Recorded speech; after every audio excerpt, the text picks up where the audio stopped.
안녕하세요, 우정입니다. 저번 주말에 친구들이랑 같이 레이크타우라는 곳에 놀다 오기로 했는데요. 샌프란시스코에서 300km 정도로 대략 3시간 반 정도 걸리는 곳입니다. 이번에 장거리 주행을 하면서 실제 주행거리는 얼마나 나오는지 한번 확인해 볼까 합니다. 숙소를 도착 지점으로 맞춰 놓으니 바로 30분 거리에 있는 슈퍼차저에서 20분 정도 충전하고 가라고 추천을 해주는데, 그것보다 좀 더 가다가 쉴 겸 충전하는 게 더 효율적인 것 같아 그렇게 해보겠습니다. 트립 미터도 미리 초기화를 해놓았고, 테즈랩이라는 앱으로 배터리 효율성과 다른 유용한 정보들을 볼 수 있는데 도착해서 살펴보겠습니다.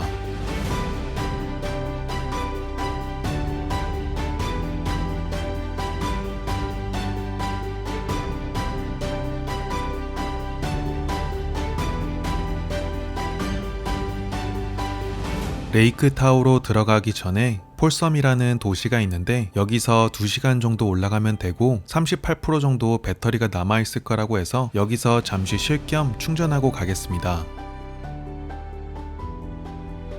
그리고 올라가는 도중에 새로운 펌웨어 다운로드를 받을 수 있다고 알림이 떴습니다.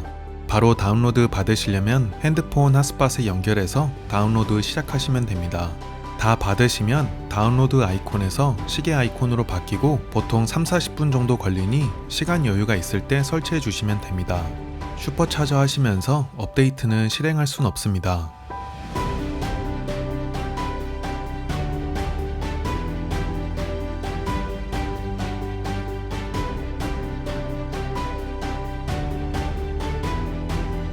지금까지 110마일로 176km를 주행했고 30kWh 양의 배터리를 소모했습니다.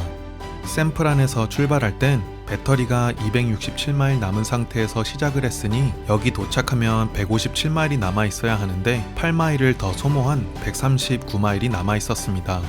이건 가능 주행 거리보다 11% 정도의 차이가 있었습니다.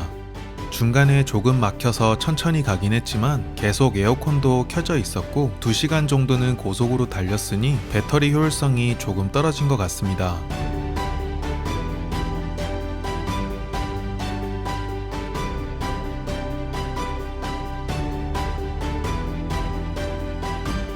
테슬의 맵을 열어서 확인해보니 테슬라 트립 미터와 앱에서 보여주는 마일당 왓아워 수치가 조금 차이가 있었지만 배터리 85% 효율성으로 왔다 하고 평균 66km로 주행했다고 나옵니다.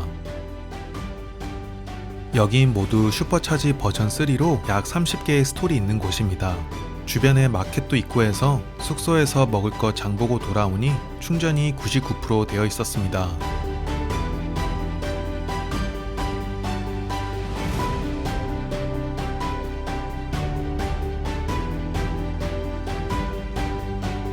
여기서 바로 숙소까지 가도 50% 이상의 배터리가 있다고 하니 바로 출발해 보겠습니다.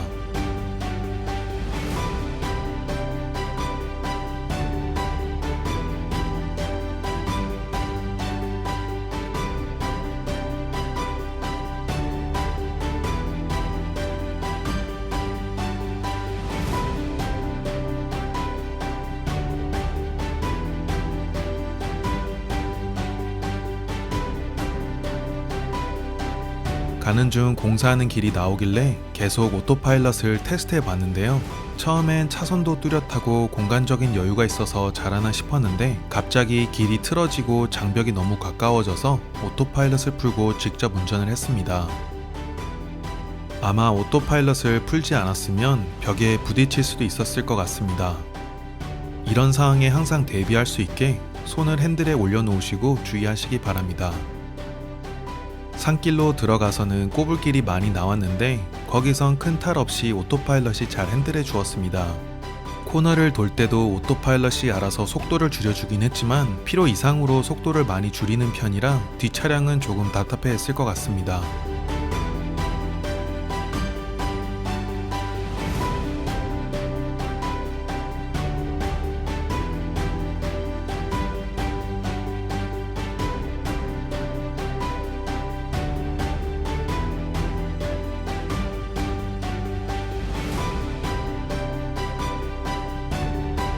숙소에 잘 도착했습니다.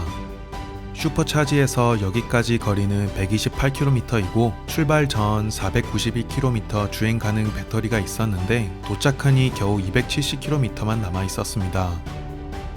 테즈랩 앱으로 확인해 보니 평균 80km로 달렸고 실제 거리는 128km였지만 배터리는 220km를 소모하였습니다. 산길 오르막길이 많아서 배터리를 현저하게 많이 사용한 듯 했고 효율성은 58%뿐이 되지 않았습니다.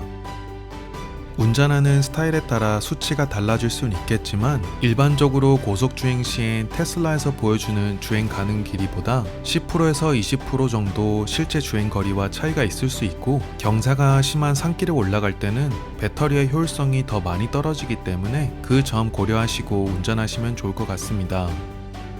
그리고 테슬라 내비게이션에서 이런 부분 어느 정도 계산을 해주기 때문에 중간에 배터리가 떨어져서 멈추는 일은 없으실 거예요. 이번 영상 괜찮으셨다면 라이크도 해주시고요. 다음 영상 놓치지 않게 구독도 부탁드릴게요. See ya!